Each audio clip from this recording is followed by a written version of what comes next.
প্রয়াত বাংলাদেশের প্রাক্তন প্রধানমন্ত্রী খালেদা জিয়া।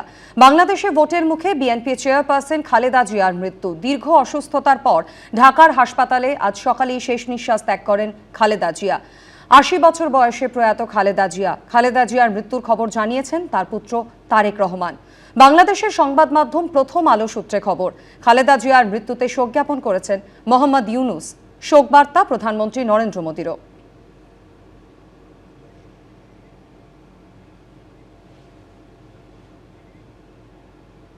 শোক জ্ঞাপন করেছেন মোহাম্মদ ইউনুস। শোকবার্তা প্রধানমন্ত্রী নরেন্দ্র মোদীরও।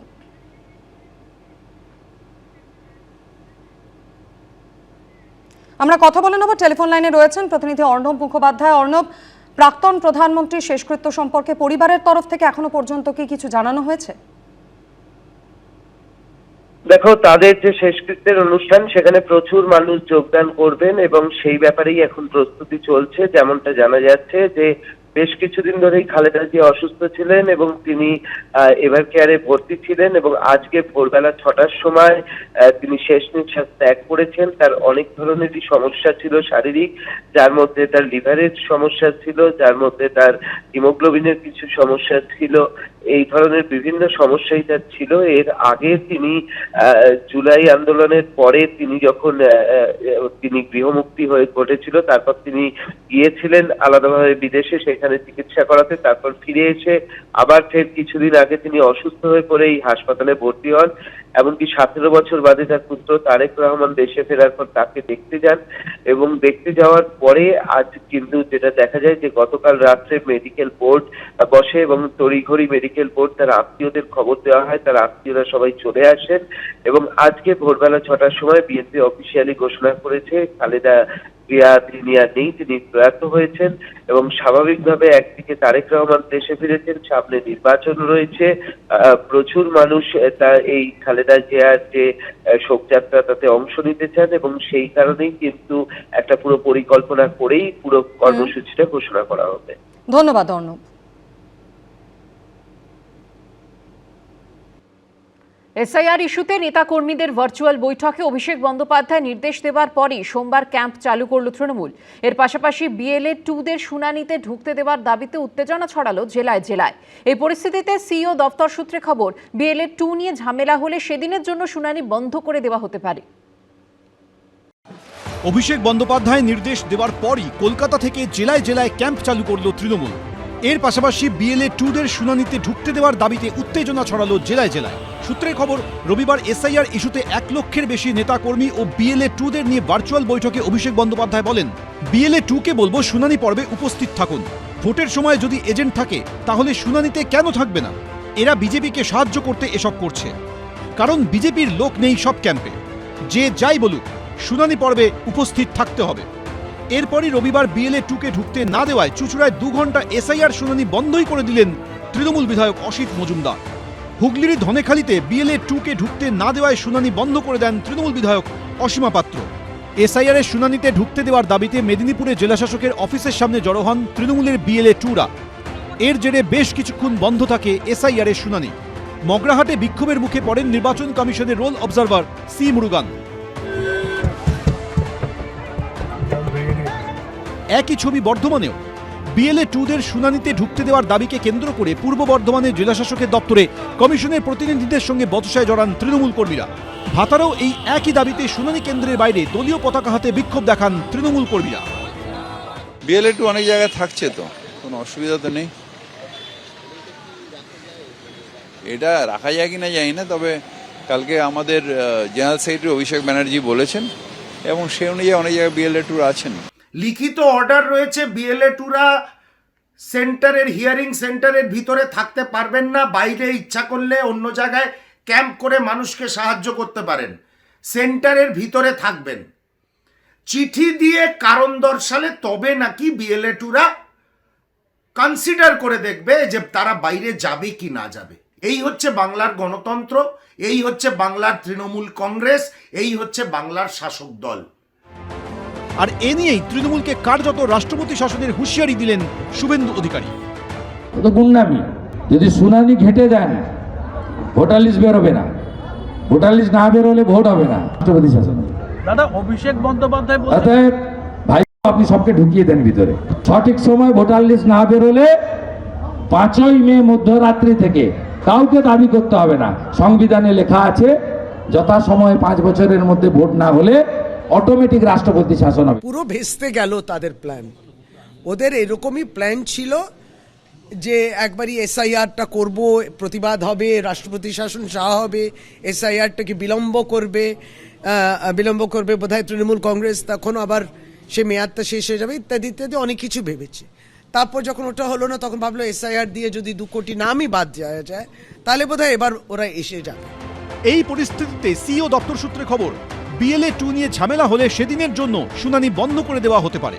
এদিকে মঙ্গলবার রাজ্যে আসছেন deputy election commissioner Gyanesh Bharati. High rise বিল্ডিংয়ে বুথ করা নিয়ে হাওড়া, উত্তর ও দক্ষিণ 24 পরগনা সহ 6-7টি জেলার ডিএমদের সঙ্গে বৈঠক করবেন তিনি। কয়েকটি শুনানি কেন্দ্র যাবেন। কমল কৃষ্ণ দে, সৌমেন চক্রবর্তী ও রুমা পালের রিপোর্ট, ABP আনন্দ। বয়সের ভারে ক্লান্ত, তবু শুনানির হাত থেকে নিস্তার পেলেন না। কারো 85 তো কারো 90 ছুঁই। প্রকৃত ভোটার কিনা সেই প্রমাণ দিতে সকলকে ছুটতে হলো শুনানি কেন্দ্রে। উঠল হয়রানির অভিযোগ।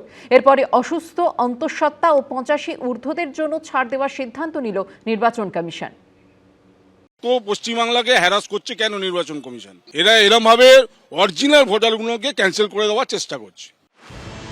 কেউ 80 পর, কারুর বয়স 85 তো কেউ 90 ছুঁই। বিছানা ছেড়ে উঠতে পারেন না অনেকেই। তা সত্ত্বেও অনেক কষ্ট করে এসআইআর এর শুনানি কেন্দ্রে হাজির হচ্ছেন তারা। তুললেন চরম ভোগান্তির অভিযোগ। উত্তর 24 পরগনার ইছাপুরের বাসিন্দা রবীন্দ্রনাথ রায়। বয়সের কারণে দীর্ঘদিন ধরে শয্যাশায়ী। তার উপর দিন 20 আগেই ব্রেন স্ট্রোকে আক্রান্ত হয়েছেন। এই পরিস্থিতিতে ভ্যানে করে শুনানি কেন্দ্রে নিয়ে আসতে হলো তাকে। হ্যাঁ, বাবা তো একদম উঠতেই পারছে না, খুবই কষ্ট। উত্তর 24 পরগনা হৃদয়পুরের বাসিন্দা শোভারানী ভৌমিকের বয়স 90 এর কাছাকাছি। রেহাই পাননি তিনিও। ক্ষমতা নেই তাতে সুবিধা এখানে সুবিধা। দুর্গাপুরের বাসিন্দা নমিতা ঘোষালের বয়স 80-র কাছাকাছি। এই বয়সে এসেও তাকে প্রমাণ দিতে হলো তিনি প্রকৃত ভোটার কিনা। আমি বেরোই না তো, কোথাও বেরোই না, বাধ্য হয়ে আসবো। জোড়াবাগানের বাসিন্দা মীরা রায়ের মেয়ে ডাক পড়েছে শুনানিতে। তিনিই যে মেয়ের মা তার প্রমাণ দিতে অসুস্থ শরীরেই শুনানিতে হাজির হন। আমার যে মেয়ে ওটা, তার প্রমাণ দেওয়ার জন্যই আমি এসেছি। শরীর খুব একটা ভালো না, তবু এসেছি ওর জন্য। ঘন্টার পর ঘন্টা লাইনে দাঁড়িয়ে ক্ষোভ উগরে দিলেন হিন্দুস্তান পার্কের বাসিন্দা প্রণতি দাস। প্রচন্ড বড় লাইন পড়েছে, সেখানে দাঁড়িয়ে ছেলে দাঁড়িয়েছে, আমি বসেছিলাম। এই আপনাদের মতো প্রবীণদের জন্য একটু আলাদা লাইন না, সেটা করেনি, সবই এক। ট্রান্সফারের চাকরি, তাই স্থানান্তরের কারণে 2002 সালে ভোটার তালিকায় নাম ছিল না, যার জেরে ঘন্টার পর ঘন্টা লাইনে দাঁড়াতে হলো বারাসাতের বঙ্কিমপল্লীর বাসিন্দা বৃদ্ধ দম্পতিকে। তেমন ঠান্ডা আর তেমনি আমার প্লেট বসানো, কষ্ট হওয়া স্বাভাবিক। উনি শ্বাসকষ্টের পেশেন্ট, তারপরে উনি হ্যান্ডিক্যাপ, আমাদের এখন ডেকেছে। আমারও বয়স কম নাকি, 72 বয়স আমার।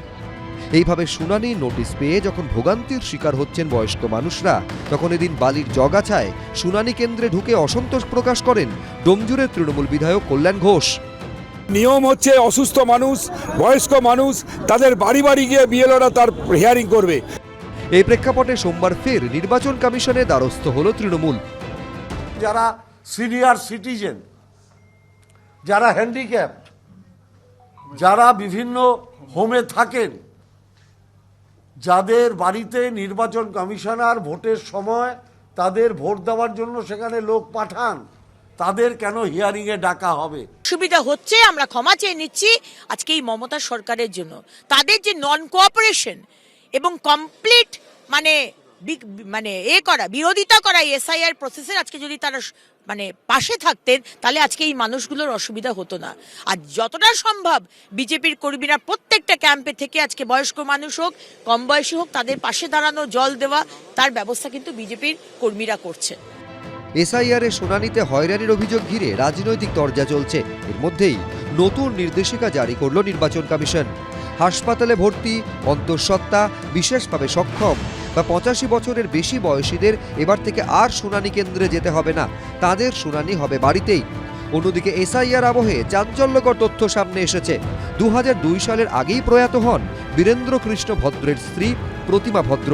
অথচ এতদিন ধরে ভোটার তালিকায় তার নাম রয়েই গেছে। প্রতিমা ভদ্র, বীরেন্দ্রকৃষ্ণ ভদ্রের ওয়াইফ, আগেই মারা গিয়েছিলেন। বাদ গেছেন সুজাতা কৃষ্ণ ভদ্রের বোন। বোন। হ্যাঁ, বোন। রিলেটিভ বলেছেন ডেড অর শিফটেড, এটা বলেছেন, তাই জন্যই আমরা সেগুলো গ্রহণ করেছি। বীরেন্দ্রকৃষ্ণ ভদ্রের বোন সুজাতা ভদ্রের নামও একইভাবে রয়ে গেছিল ভোটার তালিকায়। এসআইআরে সেই নাম বাদ দেওয়া হলো।